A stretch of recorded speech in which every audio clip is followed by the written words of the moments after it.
I want to show you how you can use the heavy bag to develop your defense for sparring. Now, a lot of people think that you can't really work defense without a partner. And that's true as far as working your parries and your blocks.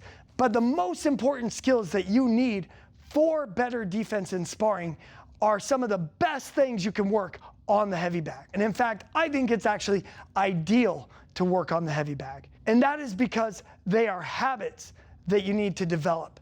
Things that you just automatically do to ensure that your defense is already sort of taking care of itself.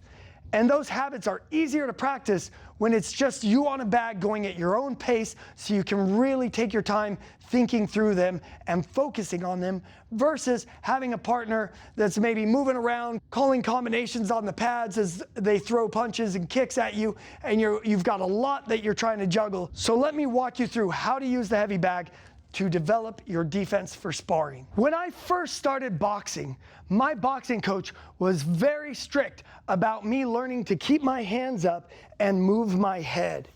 And so I would come into the gym and just spend rounds working on freestyling on the bag, but focusing on where my hands were going. If I would jab and my hand would drop here, then I would make myself do a burpee. Or if I threw a cross and my other hand would load up for the hook, then I would make myself do a burpee. I wanted everything to come right off of my chin, right here. And I would focus on keeping my head moving as I did it. So here, so I'm moving, so my hands are up high and I'm moving. Here. And what I noticed was in sparring that my defense shot through the roof, and people were asking, man, how are you seeing my punches come so fast? And what I told them was, honestly, I'm not seeing your punches come. My hands are up, and so they're just running into my hands, or I've got my head moving, and so when you jab, I'm already going this way. The punch just naturally goes over the shoulder, and then boom, there's my counter shot. So by taking the time to develop keeping your hands up and keeping your head moving, which are both great to do on the bag by yourself, your defense will automatically take care of itself. Now the next thing is, I don't want to be a stationary target. If I'm a stationary target, then this person can easily take angles on me, and that's going to put them at a huge advantage. Instead, I want to be constantly moving, especially after I finish my own combination, okay? When I finished my combo, so I had an instructor in Australia, and I loved the way he taught. He was so theatrical, is a good word for it. And one of the things he'd say is, at the end of your combination, you are weak as a kitten. In other words, you're the most vulnerable to be countered. And it's true, when you throw a punch, it's kind of like a miniature sprint. So if I go like, here, right there, oh my gosh, now my arms are gonna feel the heaviest, my reactions are gonna be the slowest, and that's when I'm more likely to drop my hands. And so I wanna be in the habit that as soon as I finish my shots, I get out of dodge, okay? I take an angle. I wanna develop the habit of, I'm not done with the combination until I've taken an angle. Now, if I'm going to my right, I tend to fire my right first and then take that angle. And when I'm going to my left, I tend to finish with a shot on the left and then take that angle. And the reason for that is because I'm doing what we call is jamming the gun. If I throw my hook right here, they have to block it. So their hand has to come up. So I'm occupying this hand. So it's harder for them to catch me by winging a shot in, or on this side, that lead hook. If I throw this cross, now they're having to block it. Now I can take that angle. With that said, you want to be in the habit of going both directions. I don't want anything to become so habitual that my opponent can make a read and know, okay, if I throw this hook, then they know that I'm going to go this way. So sometimes I don't. Sometimes I hook and I move that way, okay?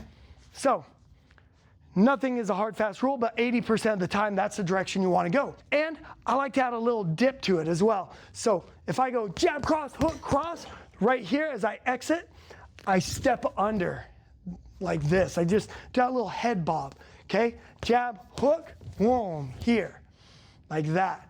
That way, if they do wing something, I go right underneath of it. And I just think of trying to put my head right under in between their elbow and their chest. So call that the wings. I'm trying to go under their wings, because if I'm that close to them, they don't really have anything. If they were to uppercut instead, it's going to be a very awkward, tight uppercut. They can't really knee me from there either, because my head is very close to their side. So I want my thing to, whoom, there, whop, like that, okay?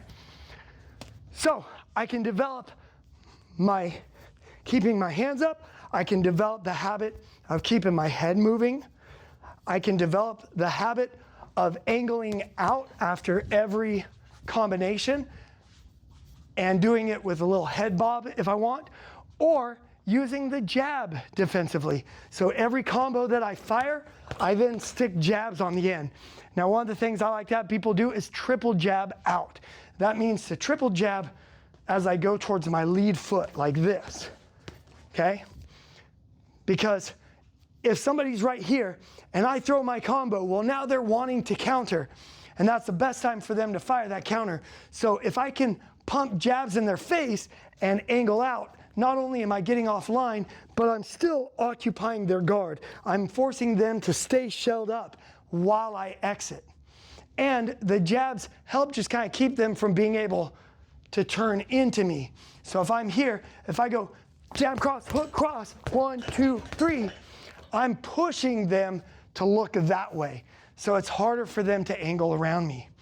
So if you want to develop your defense using the heavy bag, solo training, focus on learning to keep the hands up, keep the head moving, and then take angles at the end of your combinations, or jab out at the end.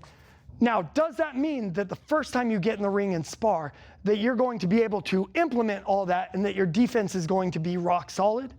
No, of course not. But the learning curve is going to be far steeper. In other words, you're going to pick up sparring so much faster because you don't have as many things to work on. You just have to get used to being able to see punches come at you, kicks come at you, but all the most important habits are already established. I think of it like if you had two cars that were going to race, and the day of the race, one car is just missing the starter, and the other car might as well just be a box on wheels. Both cars are in the same situation. Neither one is going to go anywhere. But the one that's just missing the starter, that's all it needs. Once it gets the starter, it's going to take off. Whereas the other one still needs everything else built around it. So if you develop those key skills on the heavy bag, then when you step into sparring, yeah, you're probably going to do about as good as the person who hasn't been doing anything. But within a month or two, you're going to be far ahead, because all you're missing are just some of those basic skills that you can't develop on the heavy bag. And those will come very quick when that's all that you have left to focus on. Anyway, I hope this helped you out. Awesome. Keep training, guys. Bye, bye, bye. Also, I want to invite you to my 21-day Fit Warrior Challenge. This is a free challenge I'm going to be hosting. It's something we've done with our members for years, and they all love it, and they all have a ton of success. I'm going to give you a tracking sheet, a meal plan. I'll be going live on YouTube 3 times a week, teaching a beginner's Jeet Kune workout. You can join me for it, or just do your own workout for the challenge. We're starting February 9th, so it's right around the corner. And like I said, it's absolutely free. It goes for 21 days, that's 3 weeks. I'm excited about the community that I'm building here on my YouTube channel, and I want to do something together as a group. And so if this is something you're interested in, then I want you to go to the link in the description. It'll take you to a form. Fill out the form. If you give me your phone number, I'll let you know when I've sent out any emails with information about the challenge. I'll send you the packet with everything you need, and we'll get rocking and rolling. Awesome, guys. Bye, bye, bye.